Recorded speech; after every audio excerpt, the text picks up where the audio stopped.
Hey everybody, it's Jerry from the Military Collectible Shop.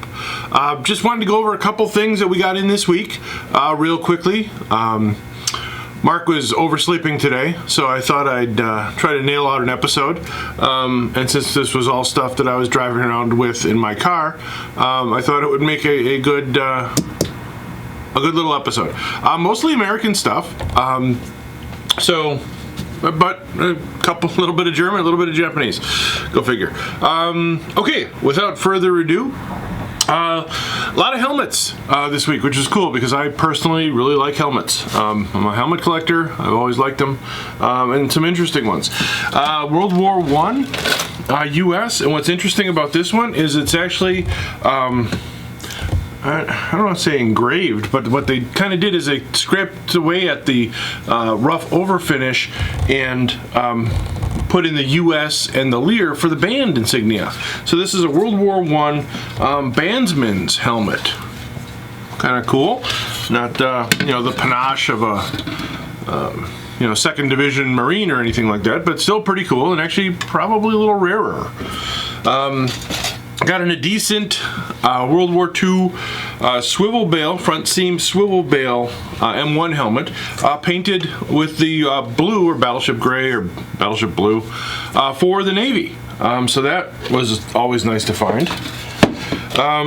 Did get kind of a overpainted fixed bail. This will be a reenactor piece. But hey, reenactors need love too, don't they? And nice to find a fixed bail, even if it has been overpainted. This one, I was a little hesitant on at first.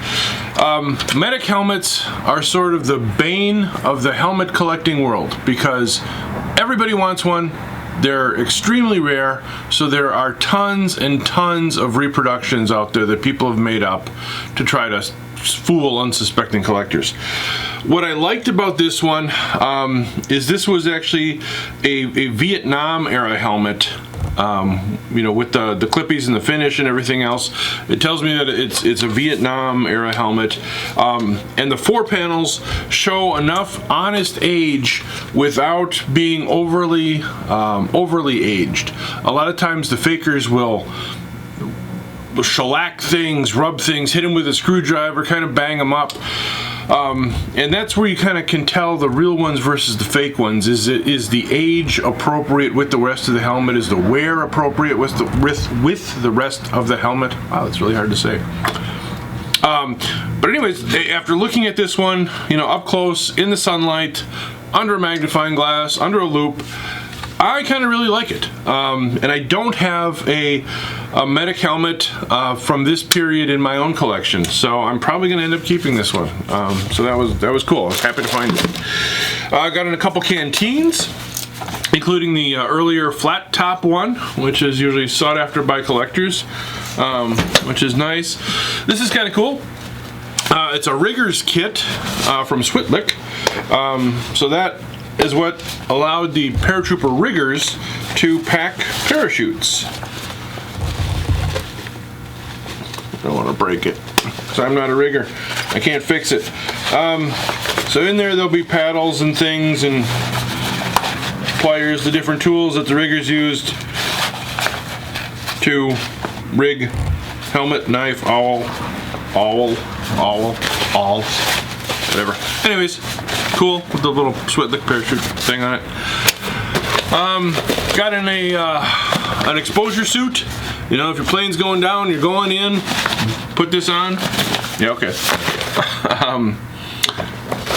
Got in some kind of leather thing. Not completely sure what this is for. If it's some type of horse thing, or maybe for mounting something on the side of a Jeep. I don't know. It's old, it's leather, it's military, so I'm dumb enough to buy it. Got in a Japanese helmet. Don't see a lot of these. We see probably, I'm gonna go with 50 German helmets to every 1 Japanese helmet. This has still got the chin ties, nice liner. Not completely sold on the net. It could be right. It's just in a lot better shape than the rest of the helmet. So I'm going to have one of my friends who knows Japanese stuff better than I look at it. Also with it came in a little Japanese hard-crusted something. Whatever that is. Isn't this informative? Okay, got it in World War I. These are neat. These are for the half moon clips for the revolver. So these are often seen on a lot of the early with the 1917 pistols on the combat belt. Got in, this is in the box sewing kit, US sewing kit. Kind of neat. You've all seen the sewing kits before. What's cool about this one is it's still in the box. Couple Thompson pouches. These are always nice to find. These were oftentimes lend-lease ones that were given to other countries and that we got them back surplused. The fun thing about these is that they still have the original surplus price of $1.99 on them. No, they're not $1.99 anymore. Got in a World War II Zippo lighter. This has got the dome bottom Zippo lighter. Not the black crackle finish that we normally associate, but it still is a World War II. Got in a 10-pack of the Carlisle Bandages. Again, still in the original box. So these are always nice to find. Dated 1943. Often missing from the little Carlisle bandage pouches, the first aid pouches. Got in a bunch of... these would be the uppers, right? Yeah, I think these are the upper stocks for the 1917 rifles. Still wrapped in their original weird jute wrapping. Keep the wood nice. So that's kind of cool. Parts is parts. So we can always hopefully move those down the line. Got a bunch of marksman and shooting awards. Always good to find when people need them. It's nice to have the ones that they have. And probably one of the more poignant things we got in from a picker friend of mine was actually a letter and an envelope that was sent from a guy in Auschwitz to his family. Not exactly sure what year. I don't see the year on here.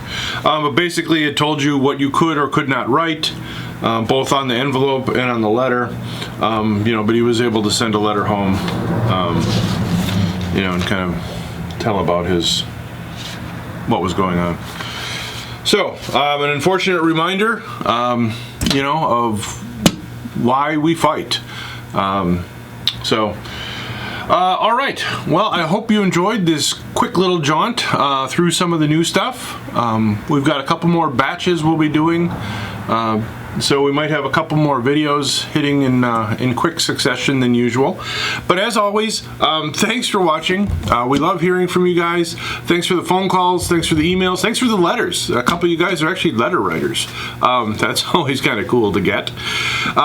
Remember to subscribe. There'll be a little button appearing on screen, hopefully at the end of this video, that you can just click and subscribe, because then you can keep up to date with all the latest happenings and see all the other cool stuff that comes in here at the Military Collectible Shop. So, until next time, Mark says hi.